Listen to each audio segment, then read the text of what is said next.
I was 18 when this happened. High school was finally coming to an end. Everyone was hugging their friends and promising to be in touch. Even my friends and I were emotional. The fact that 2 of us were leaving next week hit me like a brick to the face. We wanted to make the upcoming weekend memorable, so my friend Kevin suggested going on a road trip to the forest on the outskirts. It was a 45-minute drive from our town. We jammed the car full of food, camping stuff, and of course tons of drinks. It was 4 of us, me, Kevin, Max, and Patrick. We were still looking for a spot when we got to the campsite. It was packed with campers and tents. Man, this place is flooding with babes in birthday suits. Shut up, Max. Well, what do we do now? I say we drive until we leave this crowd. We agreed with Patrick and didn't get down from the car. I started the aim. Honestly, it was an all-boys trip and we wanted to have our own space. After driving for 15 minutes straight, we stumbled onto this narrow trail that went deep into the woods. A signboard was put up in the corner reading, "Deep Woods, camp at your own risk." Guys, I don't know if it's a good idea to camp here. We could get lost. Don't be a chicken. It was our last trip before college, so I smiled and took the trail. The uncanny feeling of entering this part of the forest kept ringing in my mind like a red flag. Halfway down the trail, we found the perfect spot we were looking for.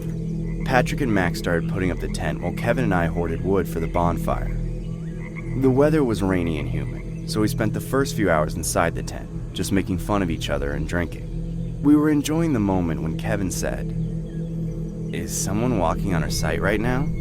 I poked my head out of the tent, thinking there'd be some wild animal, but there was nothing. No, there's no one out there. You're drunk, dude.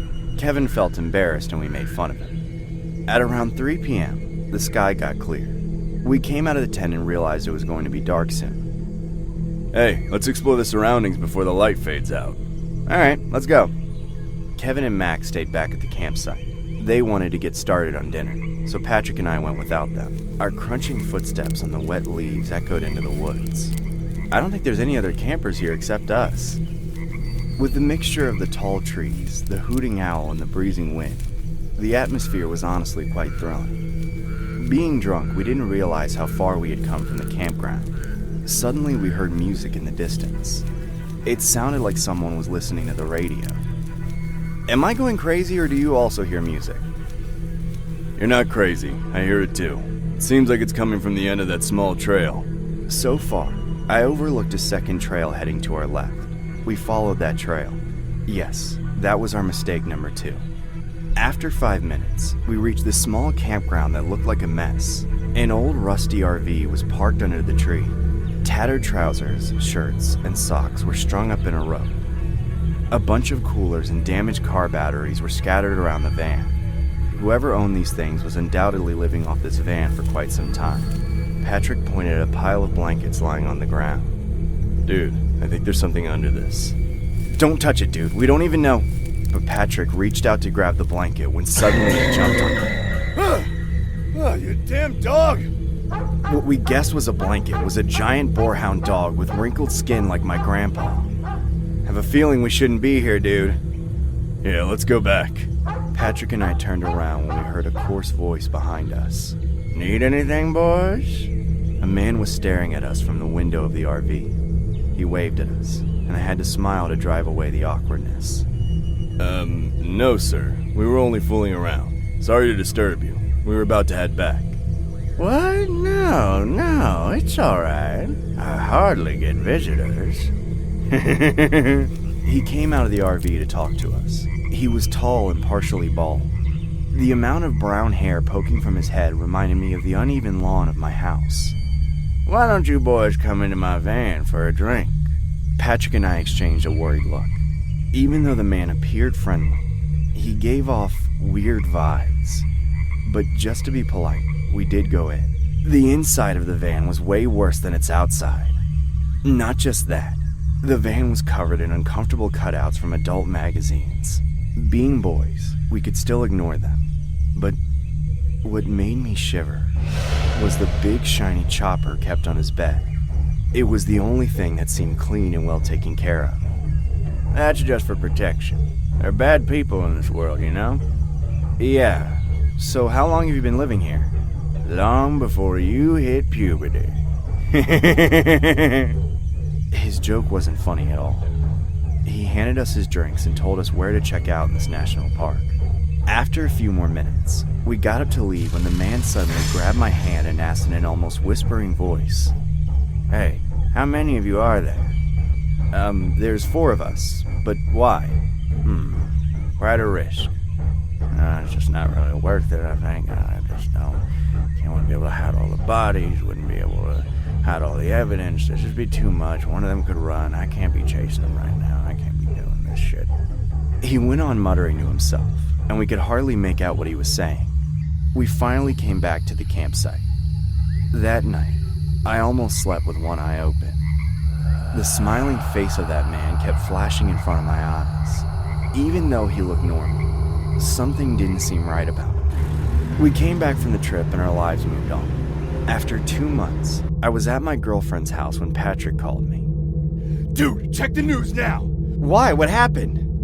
It's that guy from the campsite. He's been arrested for murder. What?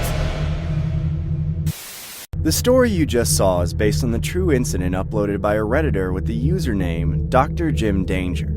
The Redditor was 18 when he and some friends took a road trip to the Apalachicola National Forest near Tallahassee, Florida.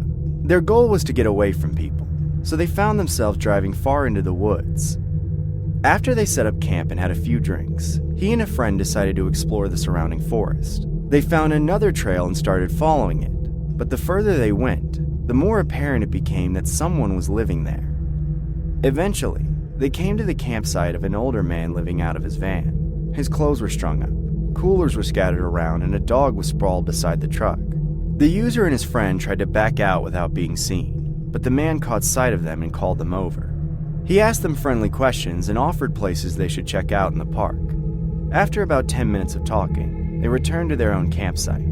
The man was a little strange but seemed perfectly harmless. But fast forward 2 months, and the Reddit user's friend calls and tells him to turn on the television. There, on screen, was the man they met in the woods that night, on trial for 4 murders.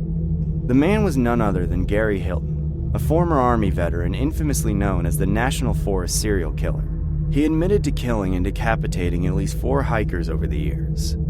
Hilton would camp in forests and prey on defenseless walkers until January 2008, when he was arrested following the disappearance of Meredith Emerson. Meredith Emerson, a 24-year-old sales manager and University of Georgia graduate, was murdered in January 2008 by Gary Hilton while hiking on Blood Mountain in Georgia.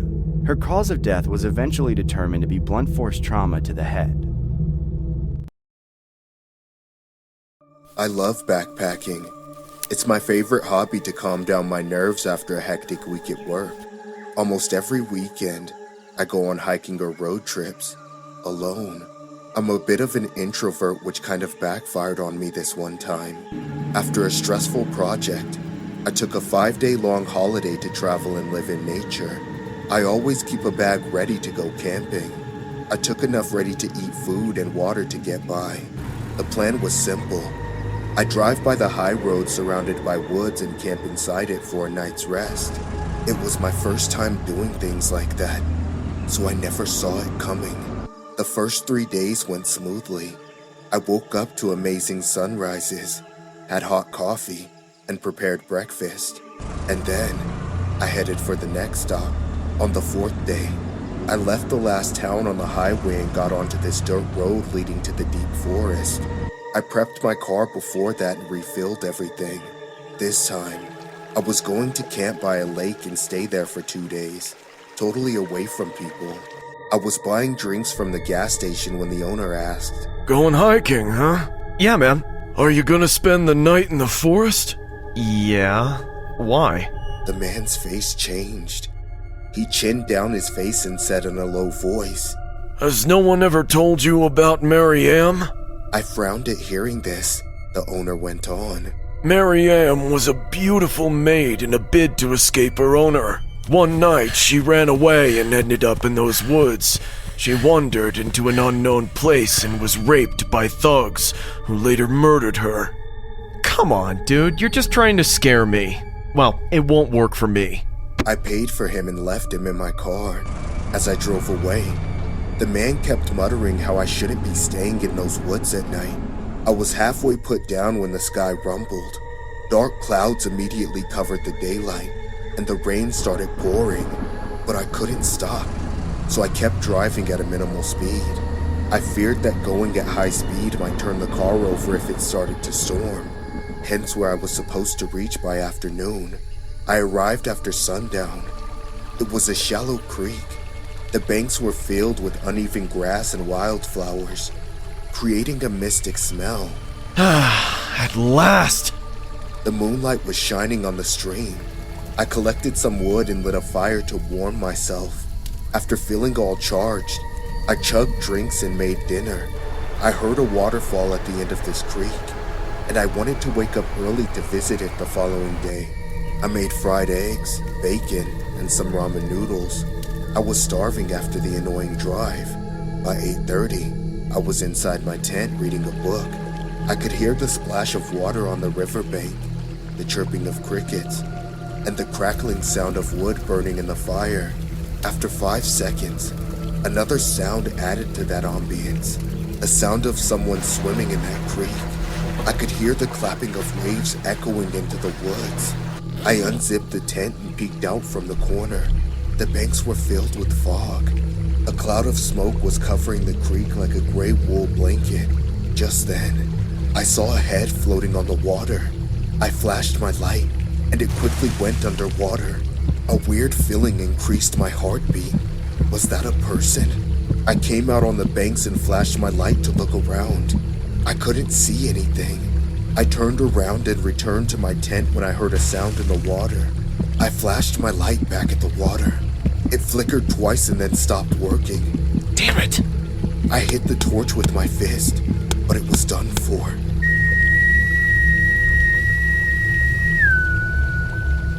That's when the whistling started. High-pitched yet slow whistles coming from the creek. I stood on the foggy riverbank illuminated by the pale moonlight. My skin crawled. Suddenly, I began feeling threatened by this unknown entity. Who's there? Hello? If you're trying to scare me or something! I could see a movement in the water. Something was swimming toward the bank, right in my direction. It was coming at full speed, moving the water rapidly. When it reached the bank, I fell, screaming. Who is that? What do you want? Suddenly, clouds of fog covered everything in front of me. All the sounds stopped. An uncomfortable silence remained. And then I saw a girl standing amidst the thick fog. I have never seen a face like that. Her eyes were like little fireflies glowing in those hollow black sockets. Her skinny pale hands hung beside her body. She stared into my soul for a few seconds and then suddenly closed her eyes. My body was numb in fear, but somehow I gathered the courage. I hit the flashlight one more time, and it finally turned on. But this time, she wasn't there. Only the thick fog crowded in front of my eyes. With trembling hands, I kept looking into the mist.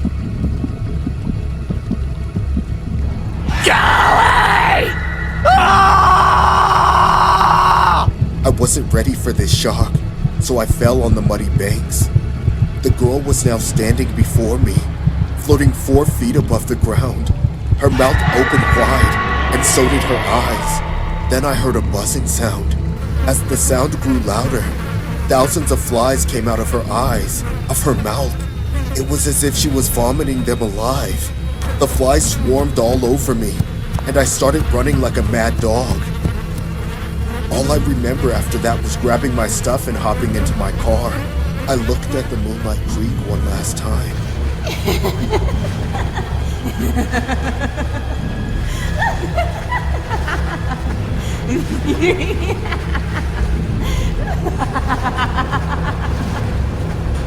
And she was dancing on the water, laughing like a ghost.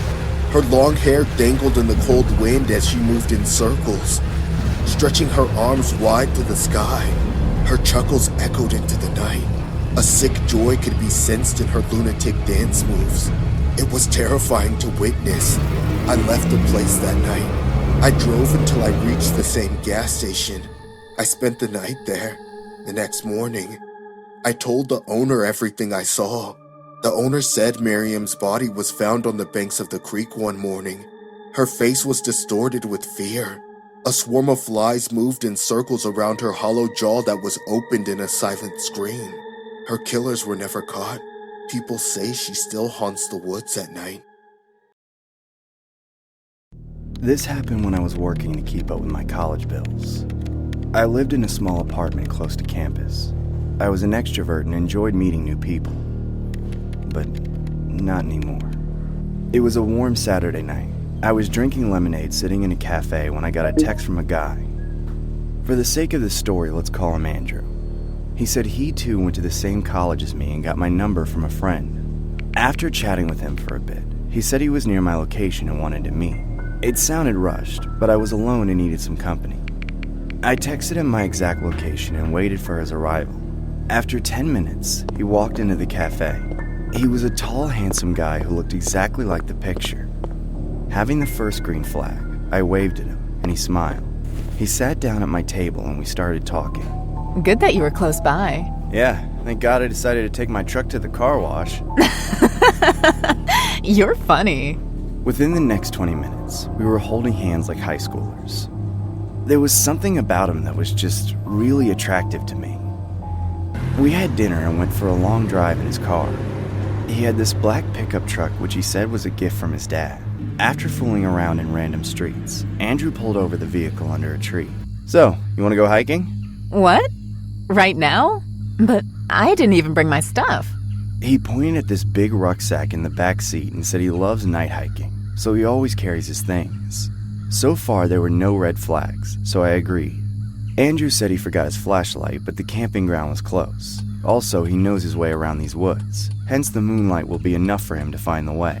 I trusted him. I didn't think things were going to go bad.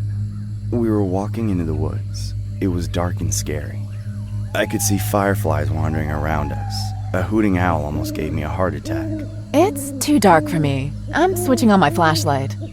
As I went to turn on the flashlight, Andrew's tight grip jammed my wrist. He looked me in the eye and told me to be quiet. Shh!